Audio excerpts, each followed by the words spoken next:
Well, thanks for coming back and checking in. As you can see, I took out the apple because it wasn't as popular as the zucchini. And it wasn't making for a great piece of video content, so instead I came back with some cucumber. So this cucumber slice has been in there for a good half hour, and you can see there's already quite a bit of it hollowed out. One thing, so this is another Plecostomus, the one with blue eyes. It's a blue-eyed Plecostomus. One thing you'll notice is by watching him, he is going to be territorial with of something like this piece of food that he is really enjoying. Oh, this is a great shot also of a snail coming in, and you're able to see his mouth. That is a true photobomb right there by this snail. Oh, see the other lemon Plecostomus came over, and the blue-eyed Plecostomus was trying to protect his spot, protect his cucumber. So he's not letting too many other fish come on in. I think what I'll do, I'll put some pellets in and try and drop some in the frame here too. And that'll kind of give everybody a little bit of something to eat. So let's do some shrimpy pellets. I haven't talked too much about the blue shrimp, other than they're called Blue Dream Neocaridina. They're eating the cucumbers too, so we'll drop in some of these tablets, and I think the fish are hungry. One thing that I really do enjoy about aquascaping and having fish, obviously, in the aquarium is I keep these fish in the basement. These fish tanks are they're side by side, actually, tank 1 and tank 2. If you've been following my channel, I post videos of both of them. But tank 1, which is what we're looking at right now,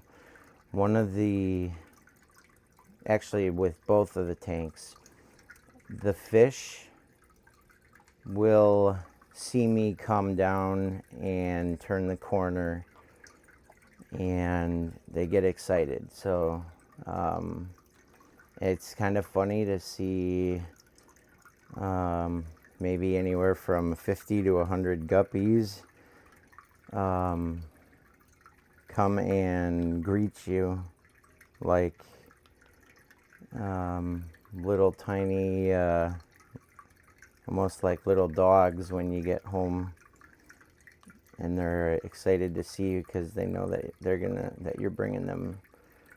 You're the food source. That's truly the thing that's going on, but we like to personify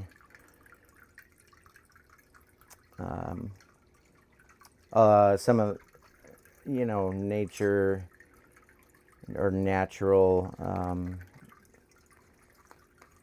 reactions. We like to interpret them as humans, that they can recognize us and they see us coming, and that they love us. And I think more of what's going on is that's the guy with the food. And that's okay. I am very happy being the guy that brings the food. So we've got some food in there that I dropped. So everybody's getting happy.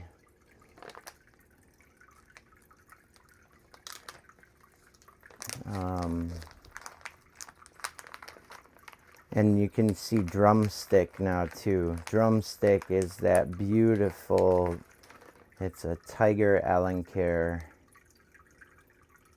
plecostomus. So there's something about plecostomuses that I really enjoy. They come in some of the most unique colors, and there's blue plecostomuses, green ones, white ones with black stripes, black ones with white stripes, and the list is continuing to grow. There's actually a website called planetcatfish.com, and you can go on there and look up what are called the L numbers. So like L001 is, I believe that's the basic kind of dark traditional plecostomus. But then that tiger alencar has a 3-digit L number associated with it. And the polka dot one that I have in the other tank, in tank 2, that I did in a previous video, or showed in a previous video, that has a different 3-digit L number. And there are hundreds. They're into the maybe 500 or 600 of different types of plecostomuses. So another really interesting fact about plecostomuses is that they are indeed omnivores, and so they do like to eat bloodworms, and they actually are from South America. That's where the majority of species that I've seen or researched, that's where they come from. And the majority of those are in lots of different rivers and streams in Brazil. So that's kind of it's just a neat idea to think that now these are captive bred, the ones that I have, so these didn't originate in the Amazon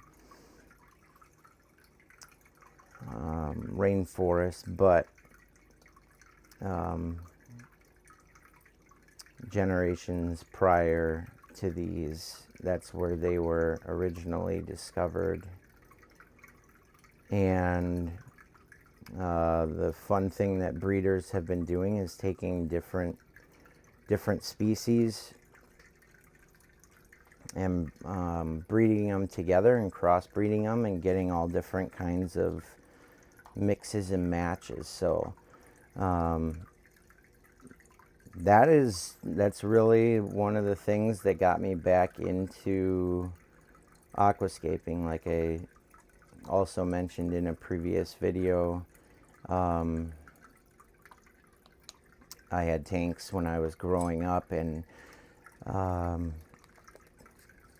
the biggest difference between the tanks I had as a kid and now is the live plants. I remember the plastic plants, if you've got them, or you were in the fish and aquarium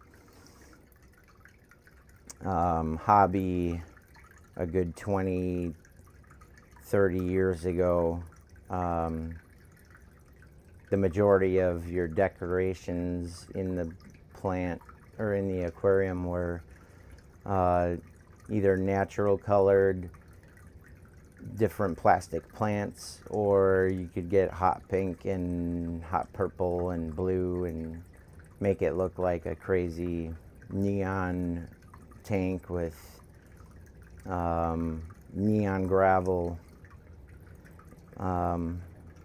But what I've realized now, after going to school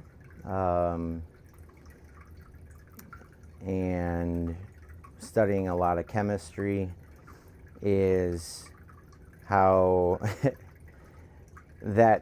how having plastic plants in a densely fish populated aquarium does a disservice compared to live plants. And what I mean by that is, sure, plastic plants are great for providing cover and concealment, and giving good line of sight breaks if you had aggressive fish or like cichlids, to try and give them places to hide and explore. But the chemistry, the water chemistry, is very dynamic, and your fish waste, which comes out as ammonia, then gets converted into nitrate, and then, or nitrite, and then into nitrate. So the unique thing about all three of those compounds, ammonia, nitrite, and nitrate, is they're all nitrogenous sources. So they have the nitrogen that is that first number when you go and get like lawn fertilizer, like the NPK. The N is for the nitrogen. And so they are literally the fertilizers of the plants. And the plants then take that waste and the bacteria.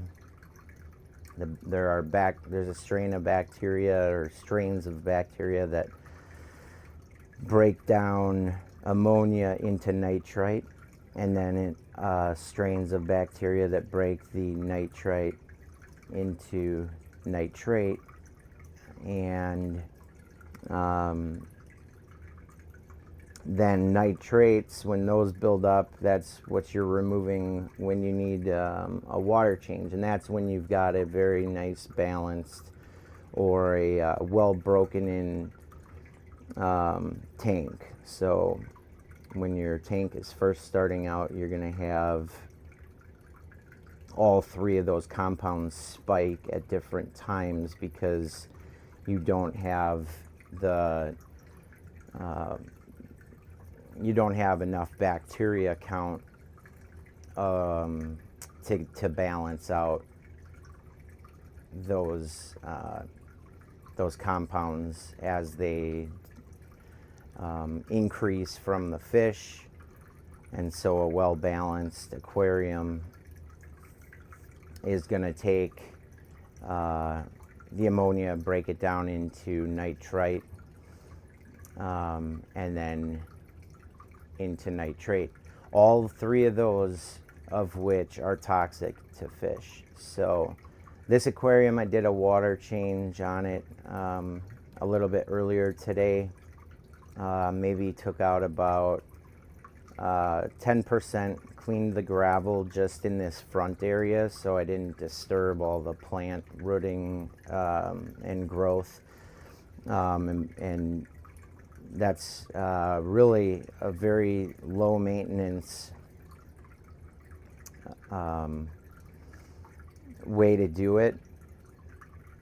And but the water testing I did had no ammonia, no nitrite, and then probably between 10 to 20 parts per million of nitrate, which is awesome.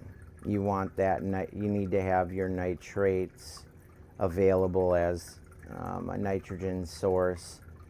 And there are other fertilizers that you can, aquatic fertilizers on the market, but and I use some of them, but not for a source of nitrogen. That comes from the fish. And you might be looking at this cucumber right now and see that there are probably 100 fish in this tank, including all the little babies. And you would think that my nitrates, ammonia, and nitrates are through the roof. But that is so far from the truth. And that is all in thanks to the substrate and the live plants. And then I do have a massive filter that does an incredible job of having, that's where the majority of your biological filtration is happening, is in the filter. So if you can have a huge filter bed, you will keep the maintenance to a minimum, and instead you get to do more of the kind of playing and planting and moving things around and trimming your plants, because they grow like weeds, but they look stunning. So I heard somebody tell me as I was starting to get back into this hobby that when the maintenance becomes a chore that you start to hate, that's when it's no longer fun, and it ends up causing you to lose interest in the desire and the fun and the passion to do it. So I couldn't be more happy with what's come together with these 2 tanks, and I'm sure I'll have more tanks in the future. So thanks again for jumping in and watching. Oh, the upside down catfish is out. It's kind of that spotted guy that's an upside down catfish, but he's actually upside right now. Now he's upside down, but I love having a good feeding frenzy on a Saturday night just to sit back and watch. It's a lot of fun. Anyways, thanks again. I appreciate you stopping in to check out our little fish neighborhood.